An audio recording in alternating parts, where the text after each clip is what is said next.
네, 2016년 4월 26일 화요일 시황방송 시작하겠습니다. 자, 오늘 코스피는 0.25% 상승한 2019포인트로 마감이 됐는데요. 자, 최근에 한 일주일 정도를 전반적인 흐름을 한번 살펴보게 되면 2000포인트에 올라서기는 했지만 그렇다고 해서 딱히 크게 올라가는 것도 아니고 그렇다고 해서 또 딱히 밀리지도 않고 그냥 좀 쉬어가고 옆으로 횡보해주고 있는 모습들이 나타나고 있습니다. 오늘도 어떻게 보면 그 횡보의 흐름의 일환이었다라고 좀 봐야 될 것 같은데요. 자, 오늘도 외국인들은 매수를 했습니다. 오늘 외국인들이 현재 16시 이후에 집계된 바로 이에 의하면 외국인들이 한 1280억 거의 1300억 정도 매수를 했고요. 선물에서는 337억 정도를 매수를 했죠.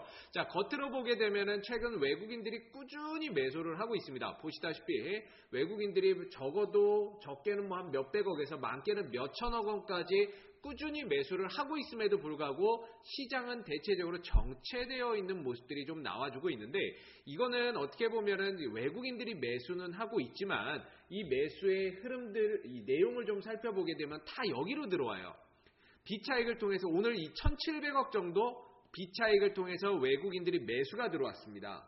1700억 정도가 매수가 들어왔는데, 이럼에도 불구하고 지금 1200억, 1300억 정도로 매수가 잡혔다? 실질적으로 1700억 넘게 매수가 들어왔는데 종합해서 보니까 1200억이었다라고 한다면 비차익 쪽에서는 외국인들이 매수를 보였지만 다른 쪽에서는 매도가 나갔다라는 거거든요.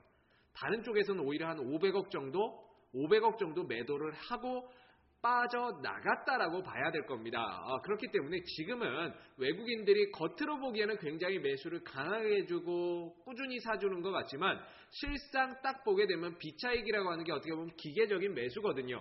딱히 시장의 주도주를 만들어서 끌고 가는 역할을 하기보다는 그냥 골고루 그냥 사보는 거예요.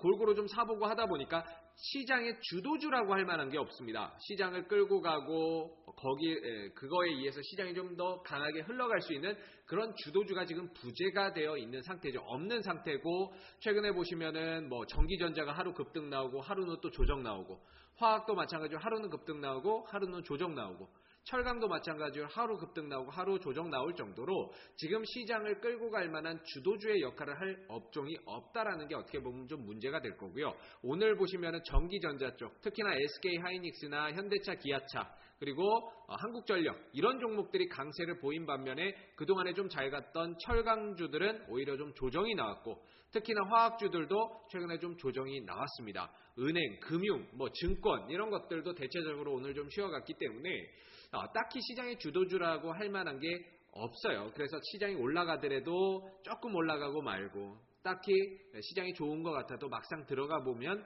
할 만한 게 없고, 그런 장세이기 때문에 지금 이 장세에서는 계속적으로 말씀드리다시피 이 구역에서 대형주들, 우리가 흔히 말하는 이런 그 블루칩 시총 상위 한 100개 종목들은, 이런 대형주들은 선별을 좀 할 필요가 있겠죠.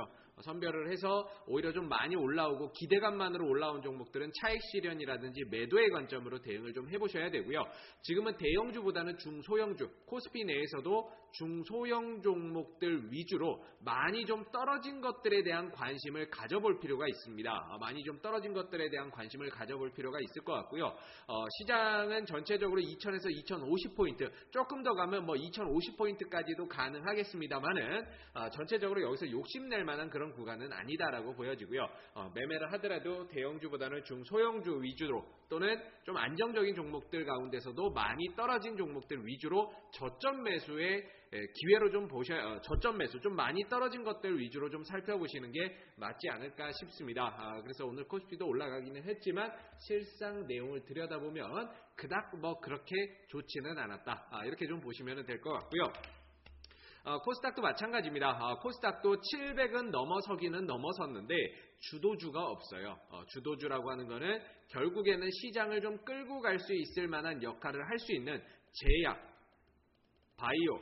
바이오라든지 게임이라든지 게임주라든지 이런 종목들이 좀 나서서 시장을 끌고 가야 되는데, 그럴 수 있을 만한 코스닥의 시총 대형주들의 흐름을 전체적으로 보게 되면은 딱히 시장을 끌고 갈 만한 그런 여건이 되지 못합니다. 셀트리온도 지금 박스권에 갇혀 있는 상태에서 왔다 갔다 등락 흐름들이 계속 반복적으로 나타나고 있는 상황이고 여타 종목들도 그렇게 지금 상황이 녹록지만은 않습니다. 그래서 어떻게 보면은 이 개별 종목들이 지금 계속적으로 움직이고 있는 것들이 개별 종목들만 지금 계속 움직이고 있거든요. 가는 놈만 갑니다. 가는 놈만 가고 오히려 대형주들은 쉬어가고 조정받고 반등이 나와도 짧게 나왔다가 다시 빠져버리고 그렇기 때문에 지금 시장에서 이런 대형주 매매는 아무래도 수익을 내기가 상당히 좀 어려울 수밖에 없다라는 부분들이기 때문에 오늘도 결국에는 테마주들, 중소형 종목들 이런 종목들만 움직였거든요. 오늘도 보시게 되면은 뭐 대신정보통신 정치 테마주죠. 대신정보통신도 정치적인 테마주인데 오늘 장중에 뭐 한 10%까지 갔다 왔었고 3일기업공사도 유승민 관련 테마주인데 장중에 뭐 한 9%까지 움직일 정도로 이런 몇몇 테마주들이 지금 순환하면서 돌고 돈다라는 거예요. 돌고 있기 때문에 지금 이런 개별 종목들 위주로 좀 짧게 매매하는 그런 투자 전략이 필요한 시점이고 우수 AMS나 이런 전기차 관련주들에 대한 관심도 계속적으로 좀 살펴보고 지켜봐야 되는 부분들이 아닌가 싶습니다. 물론 이게 상한가를 갔기 때문에 이런 종목들을 추격 매수해서 하기에는 상당히 좀 부담이 되지만은요. 이런 종목 말고도 전기차 관련주 중에서 상당히 좀 안정적이고 실적도 꾸준히 나오는 기업들이 상당히 많습니다. 그리고 OLED 관련 종목들, OLED 관련 종목들에 대한 관심도 지금 오히려 이렇게 좀 시장이 쉬어가고 OLED 관련주들도 좀 많이 떨어져 있는 상태거든요. 충분히 좀 조정을 받고 있는 상태이기 때문에 그런 OLED 장비 관련주들에 대한 관심도 다시금 아무도 관심 안 가질 때 봐야 되지 않을까 싶습니다. 그래서 그런 것들을 좀 떨어졌을 때 저점 매수의 기회로 활용을 좀 한다면 결국에는 또 그 종목들이 올라오고 회복해줬을 때 수익이 좀 크게 날 수 있는 부분들이 있다 보니까 될 수 있으면 낙폭과대 이후에 조금 더 쉬어가고 거기다 실적이나 테마나 재료 이런 것들까지 있다면은 더 좋은 저점 매수의 기회로 볼 수 있지 않을까 싶습니다. 그래서 지금은 대형주보다는 중소형주 위주로 좀 매매를 하시고요. 시장은 정체되어 있습니다. 시장은 좀 정체되어 있기 때문에 될 수 있으면은 이 코스닥도 대형주, 우량주보다는 중소형 개별 테마주들 위주로 좀 더 공략을 하신다면 훨씬 더 시장 대비 또 좋은 수익률을 좀 낼 수 있지 않을까라는 생각이 듭니다. 자, 오늘 2016년 4월 26일 화요일 시황방송은 여기에서 마무리하도록 하고요. 내일 시황방송에서 다시 찾아뵙도록 하겠습니다. 오늘 수고들 많으셨습니다.